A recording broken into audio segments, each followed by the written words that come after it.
Welcome back to another portfolio update where I will share with you the performance and changes in my P2P lending portfolio that may help you optimize your own investments in P2P loans. Before we review the latest data, please take a moment to submit your vote for the worst P2P lending platforms of 2025.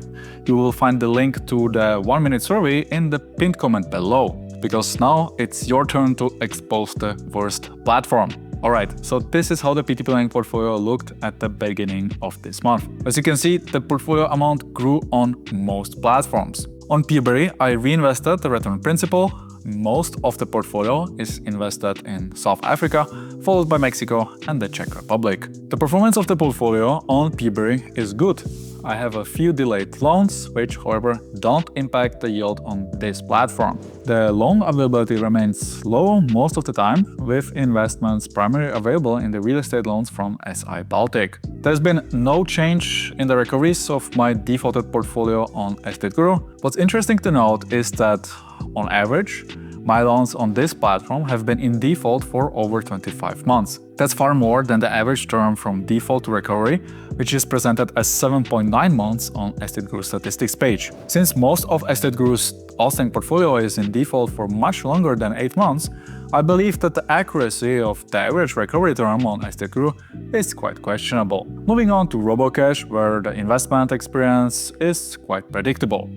Although loan availability remains slow, the platform continues to fulfill its obligations to investors. While the newly introduced website design with the new logo is nice, I would rather like to see some updates in the investor dashboard, which looks outdated. Most investors would also like to see more investment opportunities, as it is currently difficult to deploy larger amounts. As credit continues to perform well in my portfolio, the loan availability is increased, meaning I don't suffer from cash drag, where my uninvested funds are sitting idle in the account. There have been a few minor adjustments to the investor experience. Now you can visualize your portfolio, which is a nice feature to have. The platform also ditched the top-up options via stablecoins for older accounts, so the only way to top up is via a bank transfer in Euro or US dollars. My investments in Fintown also continue to perform as expected, which is why I increased my investment amount here. The platform still offers relatively competitive returns with regular monthly interest payouts. Last month, I also topped up my account with CrowdPeer and invested in a recently listed B-rated loan. I've also increased my stake on Lande.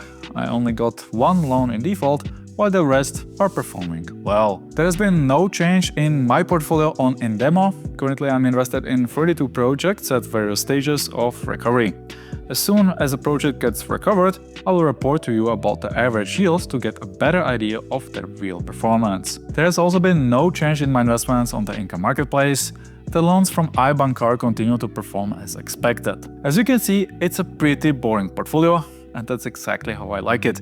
As an investor, I don't want to constantly deal with platforms that break their own terms or fail at basic risk management. Sure, I still have EstateGuru in the mix, which is not ideal, but since it only makes up around 6% of my P2P portfolio, which itself is just a slice of my overall investments, it is still manageable. Having a broadly diversified portfolio across different asset classes helps cushion the impact of underperforming investments. Because the truth is, not every investment will go as planned, and that's a reality every investor needs to accept. With that in mind, let's take a quick look at how the numbers developed last month. So by the end of April, this portfolio had grown to €110,324, representing an increase of 3.66% compared to March. This portfolio generated €986 in passive income last month, representing a 2.75% increase from the previous month. Most of my investments are on PeerBerry, Robocash and Fintown. When it comes to the loan status, most loans are current. The late status of the loans in my portfolio increased slightly last month, while the default rate remains approximately the same at around 6%. Personally, I don't care about the delayed loans in my portfolio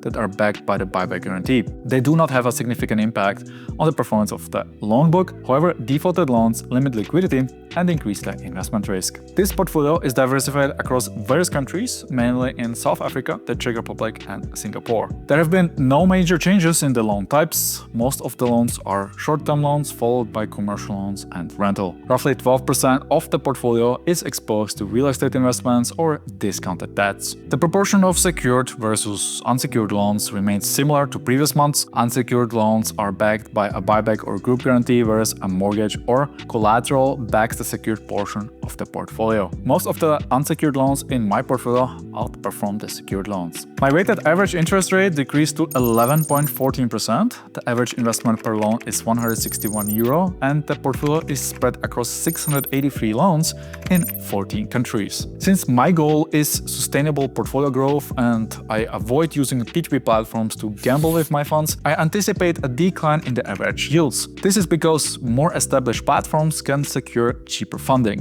which signals reduced risk. If you want to get more insights into the internal return rate for every platform, you can review our portfolio page on P2P Empire or review the semi-raw portfolio data on buymeacoffee.com, which is available to our members. So that's it for this quick update on how my portfolio is developing. If you found this video valuable, hit the like button and subscribe to not miss out on future updates. Thanks for watching, and I'll catch you in the next one.